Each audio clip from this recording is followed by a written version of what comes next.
नाज़रीन और सामीन किराम आदाब। इल्मी अदबी खबर के साथ वसीला उर्दू टीवी चैनल की जानिब से मैं हूँ अज़रा अली।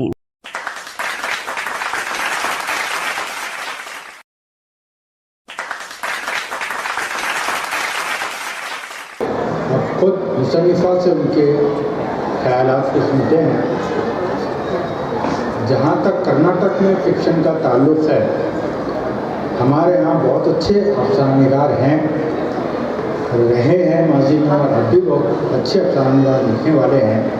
ख़ास तौर से इकराम बाग और हामिद सहरवर्दी में मुल्की सतह पर बल्कि कह सकते हैं कि पूरे बरसग़ीर में अफ़सानानिगारी के हवाले से अपना नाम, अपनी पहचान बनाई है, अपना नाम कमाया है। लेकिन नावल की तरफ बहुत कम तवज्जो हमारी रियासत में दी गई है।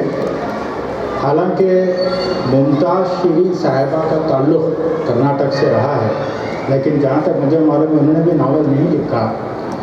कुछ लोगों ने नावल लिखे, लेकिन वो इस तरह के नावल नहीं है कि उस पर संजीदगी से गुफ्तगू की जाए या अदबी हल्कों में उसका ज़िक्र तादीर होता रहे।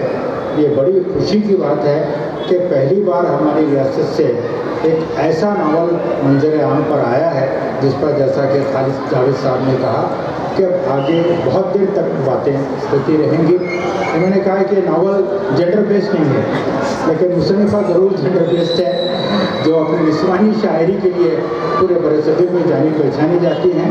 अब शायरी के बाद फ़िक्शन की दुनिया में भी उन्होंने कदम रखा है। दो बेहतरीन फ़िक्शन शख्सियात ने फ़िक्शन की दुनिया में उनका इस्तक़बाल किया है, और हम भी सब उनका इस्तक़बाल करते हैं और उनसे दरख्वास्त करता हूँ कि अपने नावल के बारे में ज़ाहिर करें। सदर जलसा उमर इस्माइल साहब और मशहूर फ़िक्शन-निगार खालिद जावेद साहब, अब्दुल समद साहब, इकबाल अहमद बेग साहब, असलम साहब और नियाज़ साहब, और सबसे बढ़कर मिलनसार अतहर साहब, और मेरे सामने बैठे हुए मोअज़्ज़िज़ हाज़रीन जो उर्दू अदब से बेहद मोहब्बत रखते हैं, और हर एक में अपना एक नाम है और अपना एक मुकाम है। मैं तमाम का इस्तक़बाल करते हुए, नावल निगारी क्या है मैंने सोच समझ कर कभी कोई काम नहीं किया। अलबत्ता मैंने अच्छे नावलों को पढ़ा और सोचा कि काश मैं भी एक नावल लिख सकूं। 8 साल पहले कलम उठाया था, लेकिन हर बार जुमले लिखे, सोचा कि इस प्लॉट को मैं किस तरह से लिखूं, और फिर खामोशी से रख दिया। उसके बाद कई बरस लगे, मैं लिखती गई, लेकिन एक बार जब मैंने शुरू किया तो उस बात को ख़त्म करके ही बन गया। तो इस तरह से आहिस्ता आहिस्ता मुझे ऐसा महसूस हुआ कि दुनिया में जो कुछ हो रहा है, क्या हम उसका हिस्सा हैं, या फिर हम अपने अंदर ही अपनी दुनिया बसाए रखते हैं। मुझे बहुत बेचैनी होती थी कि दर्द कहाँ से होता है, कैसे होता है, हम किसको देखते हैं, ज़मीन को देखते हैं, आसमान को देखते हैं, अपने आप को देखते हैं, हम क्यों पैदा हुए, कहाँ जा रहे हैं, कहाँ चल रहे हैं।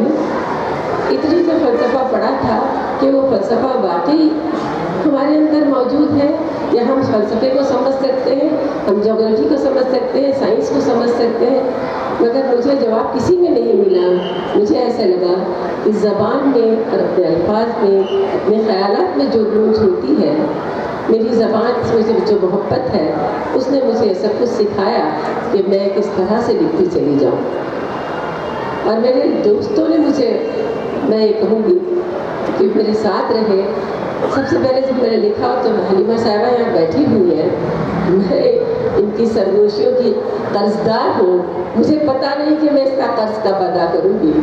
जब भी कोई बात लिखती थी तो एक कान तो कहती थी कि ज़रा सा सुन ले कि मैंने क्या लिखा है, हो सकता है कि मैं बहुत कुछ गलत कह रही हूँ। तो उनकी हिम्मत अफजाई ने मुझे और ज़रा आगे बढ़ाया कि मैं आगे लिखूँ। और समद साहब ने कही जो बातें, खालिद जावेद साहब ने कही, मुझे शर्मिंदगी महसूस होती है कि इतने बड़े बड़े राइटर्स हैं और मेरी बात कह रहे हैं, तारीफ़ कर रहे हैं। तो फिर मैंने कहा कि मेरी तारीफ़ नहीं कर रहे हैं, शायद इन अल्फाज की कर रहे हैं और उन चीज़ों की, उन ख़यालात की कर रहे हैं। वो ख़यालात मेरे अपने नहीं हैं, शायद मेरे DNA में शामिल हैं। सदियों से जो लोग लिखते चले आए हैं, उनकी आवाज़ें, उनकी गूंज, उनकी मोहब्बतें, उनकी बातें मेरे जहन में गूंज रही हैं। और अभी मुझे लगता है कि मेरा जहन तिश्ना है, मेरा तकल्लुब जाने कैसा काम करता है, एक लम्हे में यहाँ रहता है और एक लम्हे में कहीं चला जाता है। फिर मैं सोचती हूँ कि स्टेज पर मेरे सामने जितने लोग बैठे हुए हैं, क्या ये लोग अब उठकर चले जाएंगे तो हमें याद रखेंगे? मैंने कहा कि नहीं, मुझे याद रखें या न रखें, शायद अल्फाज उनके ज़हन में रह जाएं। इसीलिए गुजारिश करती कि एक बार नॉवेल ज़रूर पढ़ें। तो अगर आप तमाम लोग मेरे साथ हो जाएं तो मुझे महसूस होगा कि मेरी मेहनत रायगा नहीं गई है। मुझे कभी ऐसा लगता है कि ये दरबार है, दरबार अभी खाली हो जाएगा, फिर उसके बाद क्या होगा। लेकिन जब खुदा का तस्वुर आता है तो सोचती हूँ कि वो उसने जब दुनिया बनाई तो कायनात भी वही है, वक्त भी वही है और सितारे भी वही हैं। फिर क्या तब्दील होते रहता है। तो जो तब्दीली होती रहती है वो हमें नज़र नहीं आती है, लेकिन कायनात में भी तोड़फोड़ मची हुई है, कायनात में भी तब्दीली हो रही है। तो हमारे अंदर भी जो लम्हा ब लम्हा तब्दीली होती रहती है वो सारी सदियों का अक्स है। इतना ही मैं समझती हूँ और मैं चाहती हूँ कि आप लोग इसके बारे में सही राय दें।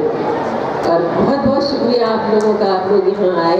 बहुत शुक्रिया उमर साहब का जो उन्होंने मेरे नावल के लिए मुकाम दिया। बहुत शुक्रिया इकबाल अहमद साहब का। बहुत शुक्रिया मेरे मेहमानों का जो मेरे लिए यहाँ आए, आजम साहब का और तमाम ऐसे लोगों का जो मेरे साथ बैठे हुए हैं। मैं तमाम का शुक्रिया। सलमा सलीम साहब आई हुई, फरीदा साहब आई हुई, तमाम नावल निगार हैं, मंजू साहब हैं, बहुत अमजद साहब हैं, बहुत ही लोग हैं। कई नाम ऐसे हैं मैं जिनको जानती हूँ, जिनको पहचानती हूँ, लेकिन हो सकता है कि मेरे नावल के बाद मेरी कोई शनाख्त बने और आप लोग मेरे साथ रहें। बहुत बहुत शुक्रिया। बहुत शुक्रिया डॉक्टर शाइस्ता यूसुफ साहबा। आपने कहा कि इस नावल के बाद आपकी हो सकता है आपकी शनाख्त बने। आपकी तो अदबी दुनिया में पहले से अच्छी खासी शनाख्त है, बहसत शायर, और आपके 3 शेरी मुजमे शाये हो चुके हैं। महमूद यास के बारे में एक नस्म में किताब है, तो ये आपकी 5वीं किताब है। इसके अलावा आपने कन्नड़ के जो वचन हैं उसका भी उर्दू में तर्जुमा किया है।